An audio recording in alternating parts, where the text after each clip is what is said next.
TimilTV. Today is Women Wednesdays, and I am so excited to be joined by Tonya Rapley, who is the creator and founder of MyFabFinance. I first found out about Tonya through a Black Enterprise cover that she was featured on. She had her big, beautiful fro, and the cover, I believe, was the new face of wealth building.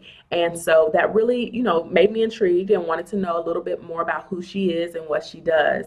And what I found is that she has some great programming for her clients and for her students. And so I'm very excited to talk to her today about what inspired her to create MyFabFinance, how she started a business while working a full-time job, and a little bit about her personal life. So I'm very excited for this interview, and I hope you enjoy it. Hey everybody, thank you so much for tuning in. Today I'm joined by Tonya Rapley, who is the creator and founder of MyFabFinance. Thank you so much for joining me, Tonya. Thank you for having me. And so I first found out about you from, of course, the Black Enterprise cover where your hair was like it is now in the fabulous fro. And it said, the new face of wealth building. So, of course, I picked it up. And it just really got me curious, who are you? What do you do? So can you tell me a little bit about what MyFabFinance is? Sure. MyFabFinance is I guess it started out as a website that I created to be my accountability partner when I realized that my finances were in shambles and I wanted to take the steps to repair them. And since then it has grown to a platform for me to be able to educate millennial women of color about their finances. So next year, MyFabFinance, it started with my credit repair journey and it's evolving. So now MyFabFinance is becoming a resource to help millennial women of color in the cycle of living paycheck to paycheck. It's always been about financial freedom and financial literacy, but we are specifically focused in the next 2 years towards helping in that cycle of living paycheck to paycheck because it is pervasive. Sure. But outside of that, I'm a social entrepreneur and a certified financial educator. Great. And for me, that's a really important thing. I was raised by a single mom. I am married now, but I know that's such a challenge. I think the latest statistics we saw, that the average net worth of a Black woman was like $5. It was something really outrageous. Yeah. And so that, I'm definitely committed to that. And, thank you so much for all that you do. You started MyFabFinance, like you said, it was, just your blog, about you and, talking about your journey. But tell me a little bit about how you created a business while still working a full-time job. Man, in retrospect, because now I do MyFabFinance full time, I'm like, how in the world did I ever do that? Because I was also in graduate school as well. Wow. During the time, yeah. But it was passion and it was God, in all honesty. I was really passionate about doing it. I'm the type of person, when I start doing something, I commit. And so I was really passionate about seeing it through. And prior to working in nonprofits, I was a social media strategist at Six Flags. And so I had a social background and I had a blog before that. So branding and social media and blogging and just the appearance of a blog is big for me. I've remodeled, MyFabFinance has been redesigned 3 times already in 2 years. And so it was really passion in God. It was really God, and I don't want to say that for somebody who feels like God is not showing them their vision. I don't want to discourage them. But I feel like I'm getting some playback. Yeah, you are. So I don't know where it's coming from. It was really passion in God. It was really God, I don't want to say that for somebody who feels like God is not showing them their vision. Oh, I found it. Sorry. It's okay. It was me. I had it open. And so, yeah, so MyFabFinance, it really was, as I was saying, it was God just telling me, like, this is what you're supposed to be doing, my child, and you need to do it.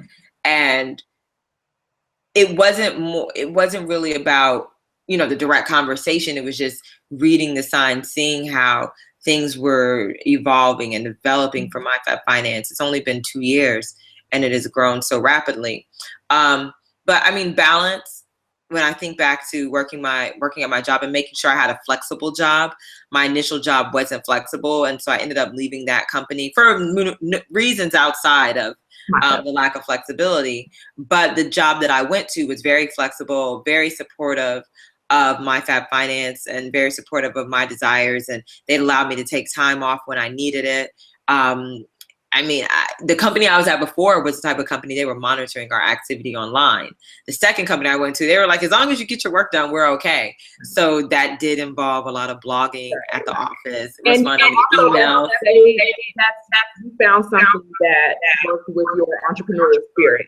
Yeah. They weren't micromanaging you, and I know that's hard for some people. And you mentioned not discouraging people who don't feel like God is speaking to them yet. And I think what's important is to listen to God is in us, right? So we all have spirit, and we don't listen, we don't trust ourselves, we get scared, and we shut ourselves down. So can you tell me a little bit about how you were able to take advantage of some of the opportunities presented to you, that kind of took you from just being focused on work and your blog to making it, a profitable journey?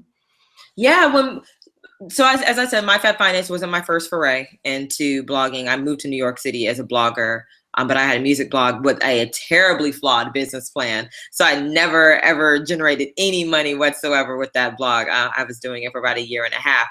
And so I took those lessons into MyFabFinance, and I was like, if I'm going to do this, it's going to be profitable. Like I just have to figure out how to make it profitable. So that included Pinterest, scouring Pinterest and reading how other people were making their blogs profitable. And what I learned is that what works for someone else won't necessarily work for you. You have to figure out what your strengths are and what works for you. So MyFabFinance, I don't generate any ad dollars. I do get sponsored posts occasionally, but most of my income comes from freelance writing for other companies and leveraging my influencer status in the space. I decided that I was going to turn it into a revenue building entity when I was in Paris in 2013. I was on vacation. And that's when I was like, no, I want to live a location independent lifestyle, and MyFabFinance is going to be the vehicle that does that. So once I set the intention, things started to happen. That's when I started to create alliances with individuals in the personal finance space. And now I have really good friends and allies in this space because of that. And then Black Enterprise happened in October of 2014. That was a game changer. Most people don't know that I was still working full time, and I did not resign from my job until September of this year. So almost a year later, I was still working at a 9-to-5, working to lay the groundwork because it wasn't time for me to leave my job yet.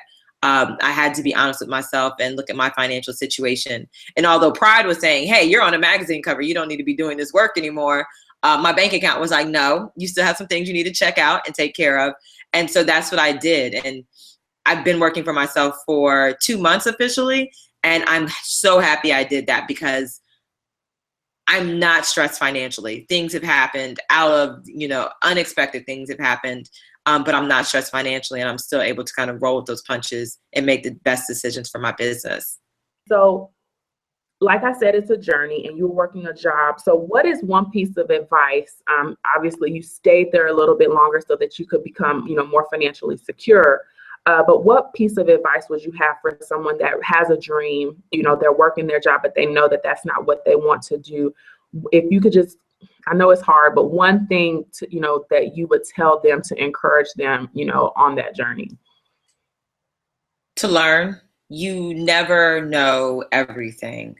I've achieved, a commendable amount of success with MyFabFinance, but I have to continuously humble myself and accept feedback and advice and education from others in order to move to the next plateau. Because once you think you know it all, like, it's over. You're not going to progress beyond that point. So it's really important to find people that you trust, and find people who don't necessarily see eye to eye with your vision, but can give you valuable feedback on how to make your business or your vision even better. Even though it's called entrepreneurship, or people say they're solopreneurs, you aren't truly a solopreneur, because it takes a community to make you successful. And that includes a community of people you can call when things just aren't going right.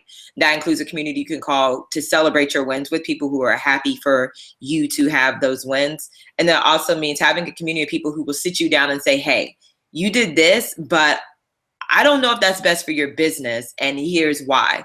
And people who are willing to tell you the things that you don't want to hear.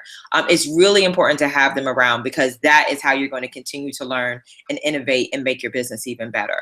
That's Yeah, and I totally agree. And one thing that I found is that when people start new ventures, they're heavily relying on friends or family for their support. And I, friends and family are important. You need that foundation, but everybody's not a business person. Ooh, you tell it.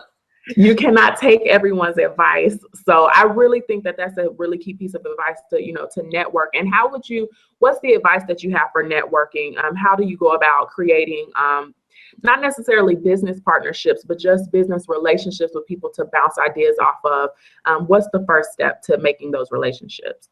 The first one is getting out your comfort zone. I think that a lot of people don't get out their comfort zone. They aren't going out and meeting people. So there are a lot of people who are like, oh, I can't meet anybody, but they're not going anywhere to meet anyone who would help them push their business forward. So that's the first step, is getting out your comfort zone and pushing yourself, or putting yourself in a position to meet the people that will make a difference.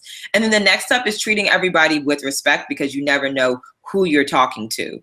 I was speaking at a college, and I was telling them one day I was in the elevator going to an event that was for Black women. I was in the elevator with a white man, and I didn't know what he was doing in the elevator, but we struck up a conversation, and it turned out he was a VP of communications at Coca-Cola. But that goes to, you never know who you might be talking to. So strike up a conversation with everyone and give them the respect that they deserve. Everyone deserves respect, regardless of if they're the janitor or, the keynote speaker in the room. Everyone deserves respect, and you should give everyone the same amount of respect. And then lastly is following up. Once you establish that connection, sometimes I make it a habit of going to conferences and not giving out my cards. I'll leave my cards because I want to get everyone else's card. That way the onus is on me to follow up, and I'm not waiting for them to reach out to me. And so make sure that you do that follow up. If you don't hear from someone, follow back up. Things fall through the cracks. People are busy. That's just the nature of the world. Our inboxes are ridiculous. Mm-hmm. And so make sure you follow up with people. But those are the main three things that I would say as far as getting out there and creating new relationships, because they are valuable. And hands down, that has been one of the most successful things I have done in my business, is forge strategic alliances and made relationships with people who genuinely want me to win. Yeah. And that's important. And so another cool thing is that you're getting married. If anybody follows your blog, they know that. And of course, that's exciting.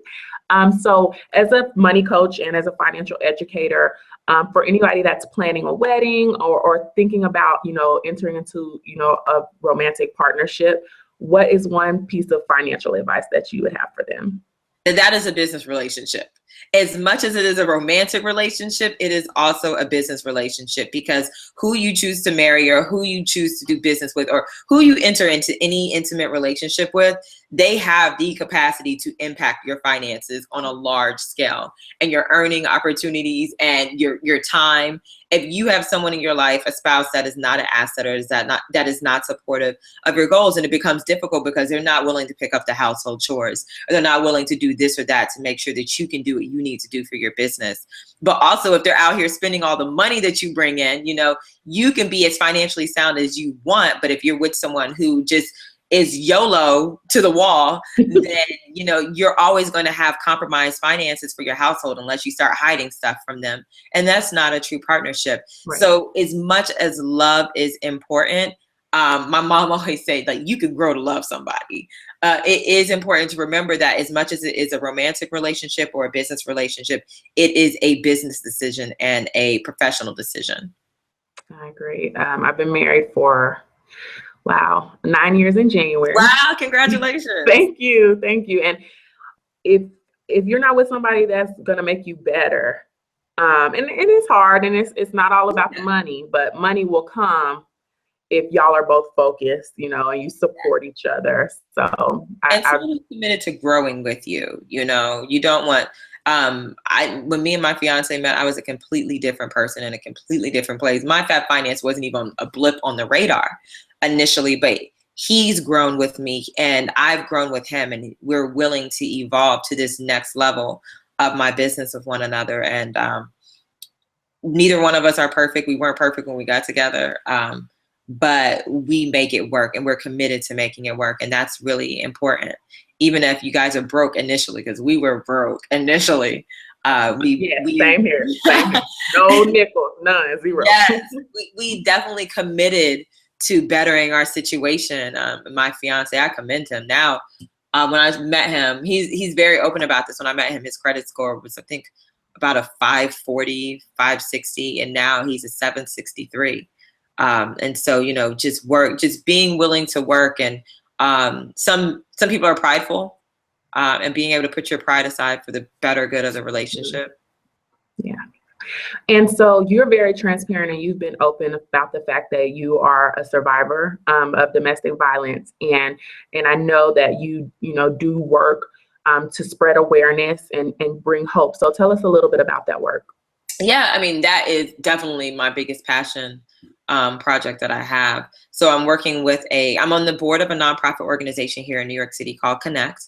The way Connect works in domestic violence is that they challenge the systems of oppression in communities and the reason or the culture that permits violence or encourages violence. So that we deal with having those conversations with young men and young women early on about what a healthy relationship looks like, and debunking what the media might tell you what a healthy relationship is, or that love hurts and everything of that nature. But they also work with survivors. So I'm creating a curriculum for survivors of domestic violence who are working to repair their financial situation, because unfortunately, and it's not often spoken about, but 95% of survivors of domestic violence were financially abused in some capacity. And it looks different based on the situation. Also, our situations are different and involve different circumstances. But I'm working to empower those survivors beyond their relationship, because that's what I had to do. And that's where a lot of my financial damage came from, was my abusive relationship. So helping survivors understand what their rights are, and helping individuals in domestic violence situations understand what they need to be doing while they're in that situation, the importance of filing, the necessary documents to document that you are in an abusive relationship, so that when you go to creditors and say, I had to vacate this relationship, or the debt was coerced, there is a proven history or a legal record of domestic violence. So it's not just hearsay. But it's something I'm very passionate about. Allstate is doing really good work around assisting survivors, but so much work needs to be done. Just like Susie Orman does good work with helping individuals with finances, but so much work needs to be done. So I'm really excited to contribute to that body of work and the work being done in the DV space. Awesome. And so the point of Women Wednesdays is for me to highlight women that I really feel are influencing culture and changing the world. And you are doing that, and you proved that to us just by everything that you share with us today.